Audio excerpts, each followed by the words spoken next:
Mr. Chair, I refuse Mr. po Chair. to answer. Mr. Chairman, Mr. Chair, Pasensya na po talaga. I refuse to testify po. Mr. Chair, I move to cite Cassandra in contempt. second. During the time that we have conducted that committee hearing, that joint committee hearing, Cassandra, in the spirit of transparency, Cassandra, I will tell the body, that you texted me and you called me para at least malaman nila kung saan tayo magsisimula. But the reason why you called me is to ask for help kung ano yung dapat mong gawin. Am I right? You can answer. Yes po. Yes, and during our conversation, sinabi mo kung ano yung dapat mong gawin. Is this correct, Cassandra? Yes po. Alright. And sa text mo sa akin, and I know that this came from your heart, sinabi mo dito sa text mo na, Hi Kong, thank you for the time to pick up the call. Sana matapos na po, puro na lang allegation. Pag-pray ko din po, maging fair enough. Din po, I'm not involved in politics and will not po. Ayaw ko din pong madamay sa away po ng malalaking tao. Mabuhay po ang Pilipinas, mabuhay si PBBM. So you texted this, di ba? You remember? And you were saying na ayaw mo ring may madamay na sa away ng malalaking tao. Are you referring to sinong personality are you trying to imply on your text?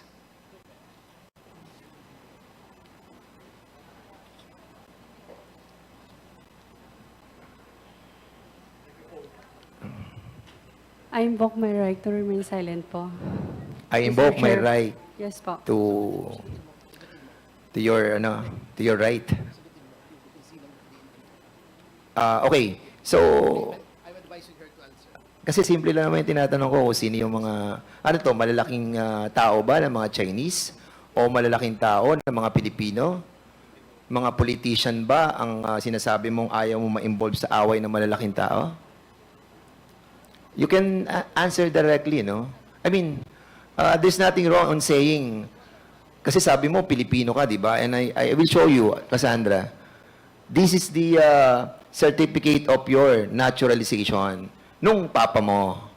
And we were able to get that during the time of 1978, he applied for the naturalization. And thereby, when you born in year 2000, you are a Pilipina. Di ba?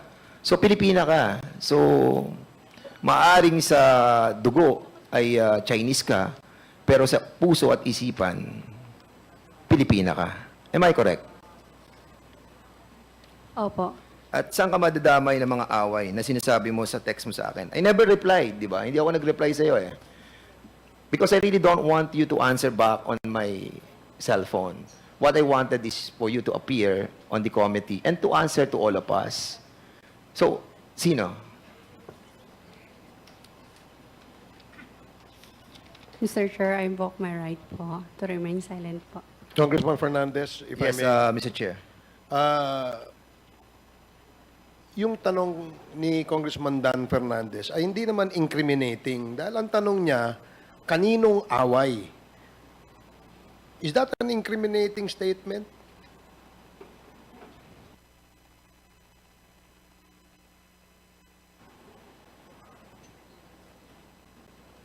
Ang sinasabi ko po is right to remain silent po. Hindi po self-incrimination. Mr. Chair, Mr. Chair, Mr. Chair. Okay. Mr. Chair, Congressman Acop? I would just like to remind Madam Cassandra Ong and her lawyer that what we are conducting here is not a custodial investigation where you can invoke your right to remain silent. There have been Supreme Court decisions on this. So I think the witness has to answer. Otherwise, we will move to cite her in contempt for refusal to answer. Mr. Chairman, That is correct. Congresswoman Luistro, you want to Mr. say Chair, something? the reason why I started our hearing with the parameters on the use of right to self-incrimination is to guide our resource speaker as to when they can be availed of and when they cannot. And as far as this representation is concerned, Mr. Chair, we have two elements before they can avail of the right against self-incrimination. One, there must be identifiable crime. And two, there is the probability that the resource speaker may be convicted of the crime. Now at this point, Mr. Chair, may we ask Ms. Cassandra Ong, nung tinanong ka ba ni Honorable Dan Fernandez, kaninong away ang iniiwasan mo? Ano bang krimen ang iniisip mo na baka ikaw ay madamay?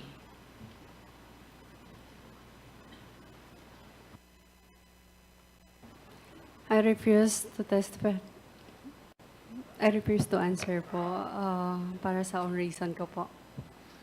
If I may, Congresswoman Luistro, I'm sure it is upon the advice of your counsel, Attorney Topacio. Kaya mo sinasabi that you refuse to testify or the right against self-incrimination, etc., etc. Pero maliwanag po na marami pong sinight na mga jurisprudence tungkol dito. And we don't want to, we are very lenient to your client, Attorney Topacio. And because of that leniency, we allowed her to appear before us so that we can propound questions related to the alleged crime that she has committed. Under the jurisprudence that was cited by Congresswoman Luistro, meron pong identifiable crime. And we don't want the committee to be compelled to cite her in contempt. Because as it is, she is already detained in the House. And once the committee rules on citing her in contempt again, she probably would stay in this detention facility much longer. Kaya please, advise your client to cooperate. As long as her rights are not violated, we will continue to ask her questions. At yung mga tanong po na yan ay related po sa investigasyon na kung saan ay mayroon pong operasyon ng illegal na pogo dito sa ating bansa at si Cassandra Leong ang muka o ang representasyon o representative nitong mga pogong ito. Kaya yun ang gusto po naming malaman, Attorney Topacio. Please, advise your client. Yes, Cassandra, naintindihan mo ba yung sinabi ko? Yes po. So, sasagot ka na, Cassandra. Mr. Chair, pwede po ako mag-excuse sa sarili ko ng like 10 minutes lang po. Excused for 10 minutes? To consult with your lawyer? 10 minutes. Yes po. The chair, is that too long? I mean, that's too long. 5 minutes. You can consult any member you wish to consult. Kung yan ang problema. Kasi if you give you 10 minutes, alam mo, kanina pang umaga itong ating mga resource persons naghihintay. Yeah. In fact, we started 10 o'clock, tuloy-tuloy po, at wag mo nang i-delay. Simple lang naman po yung tanong. Yung tanong Che. po ay related po doon sa iyong involvement dyan sa Lucky South 99. And Mr. Chairman, I think the resource person must consider na, well, she's not special. Hindi po kayo lamang ang resource person that we are investigating. All of these resource persons have been here since morning. Lucky you, you are in your own room, di ba? Meron kang aircon, meron kang sariling kwarto. But all of these people who are working tirelessly to ferret the truth has been here for so long. We hope you understand and you're asking for 10 minutes for us to wait another 10 minutes. I think, Mr. Chair, that is unacceptable. And if I may, ask, can we ask Attorney Topacio? Yes, you may. What's the reason, Attorney Topacio, that you are asking for a 10-minute suspension? May I address the chair, Your Honor? Yes, please. It was not my idea, actually, Your Honor. It was her request to me. And I told her to relay it directly because I cannot talk unless recognized. Thank you, Your Honors. Thank you, Attorney Tepacio.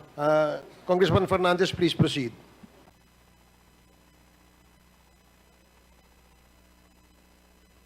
And, Cassandra, what is the reason for a 5-minute suspension that for you to talk to your lawyer?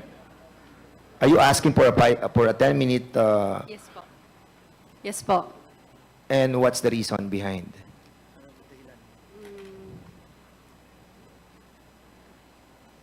Mr. Chair, Okay, sige. We will allow you for a 5-minute conference with your lawyer, provided that pagbalik mo, you will tell the truth. Is that clear? Mr. Chairman, I object because we've been waiting here for so long. Let's start with this right now. I think the resource person needs to confer with her client. And Mr. Chair. the committee is Mr. Chair. lenient about that. And Wala. because it is also her right, Mr. so Chair. we can provide her at least 5 minutes. Mr. Chair, Mr. may Chair, remind our members that when the chair is speaking, let us not disturb him. That is the rule. Thank you, Congressman Akop. Thank you also, Congressman Abante. well, So- Mr. Chair, I'd like to find out who is Congressman Akop referring to. I am one of the chairman of the court committee. Yes, 1 minute And suspension. I have the please. right. 1 minute.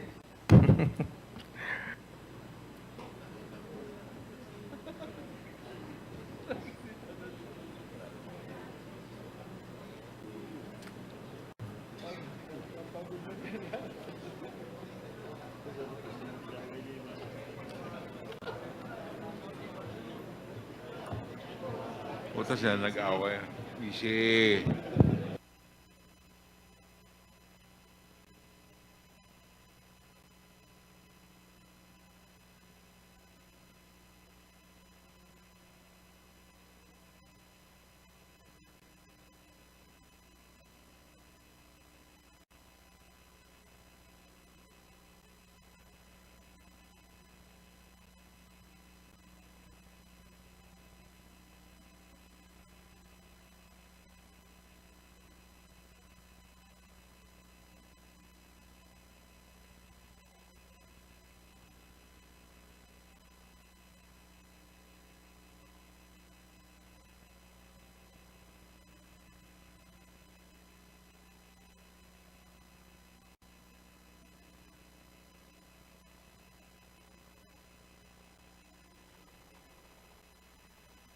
Hearing is resumed. You already had your 5 minutes, Cassandra. So, please proceed, Congressman Dan Okay, Fernandez. I hope, Cassie, you'll be answering all the query of all these members who are here, precisely because you are a Filipina ka. And I just want you to remind you, I'll show you some pictures, Cassandra.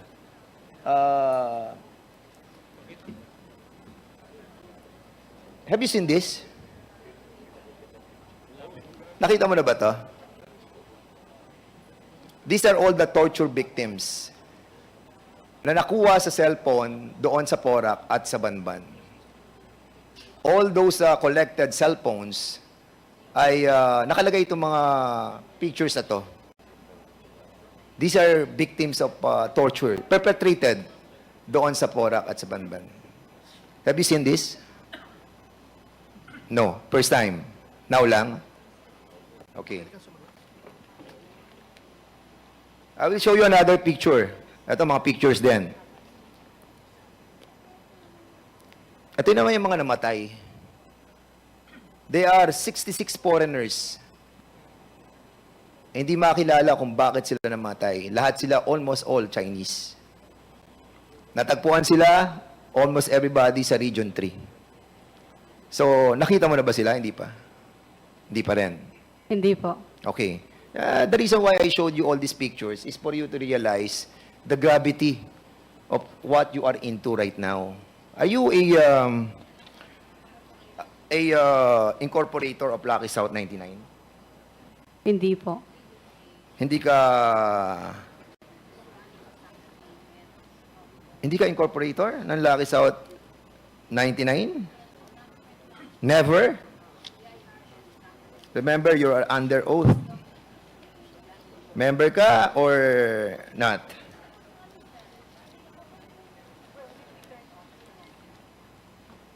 Baka ina-advise mo, attorney, mali. Ha? Starting 2019, she is already an executive assistant of Lucky South 99. Cassandra, are you an incorporator of Lucky South 1999 since 2019 to the present? I think assistant lang po, pero hindi siya incorporator. You are an executive assistant. Tawag po dito, authoring. 2019.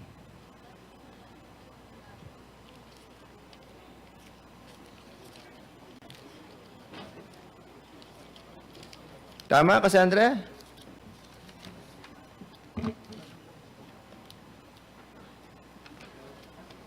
Okay. Kailan ka naging executive assistant ng Lucky South 99?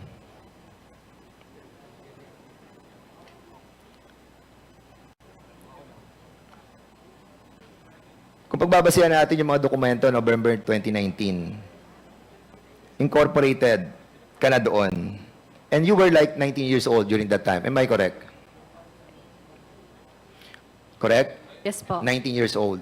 19 years old. Paano ka nakapagtrabaho sa Lucky South 99? Mr. Chair, I refuse po to answer. Mr. Chairman, Mr. Chair, point of order. point of order. What is the point of order of Yeah, Mr. Chair, I'm getting confused. With all due respect to Attorney Topacio, every time Chairman Dan gives a question, it seems that it's Attorney Topacio answering. So I think we should. No, I've been watching you, and you've been whispering. So can we please give the resource person the opportunity to answer truthfully? Attorney Kasi- Topacio, may we ask you to refrain from answering in behalf of your client? As we clearly stated earlier, the role of the counsel is only limited to advising your client of his or her constitutional rights in this committee hearing.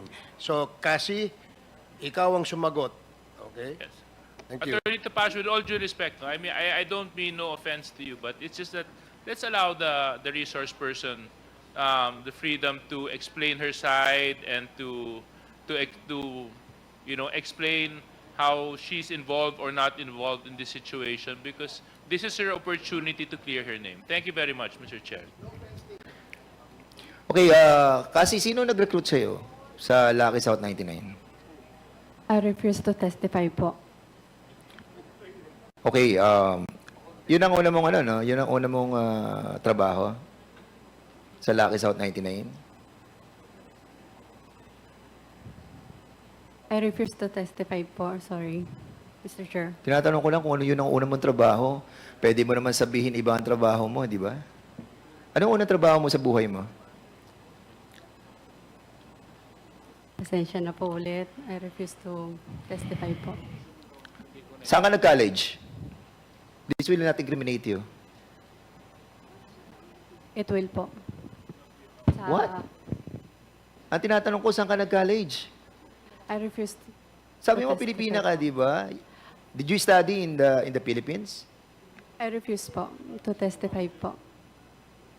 Attorney Topacio, Can let we- this be a warning to you to please allow your client to respond to the question.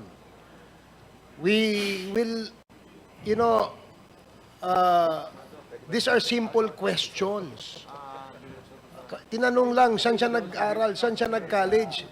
Right against self-incrimination? Please. This is a warning, Attorney Topacio. Na let her answer. Kasi Mr. Chair.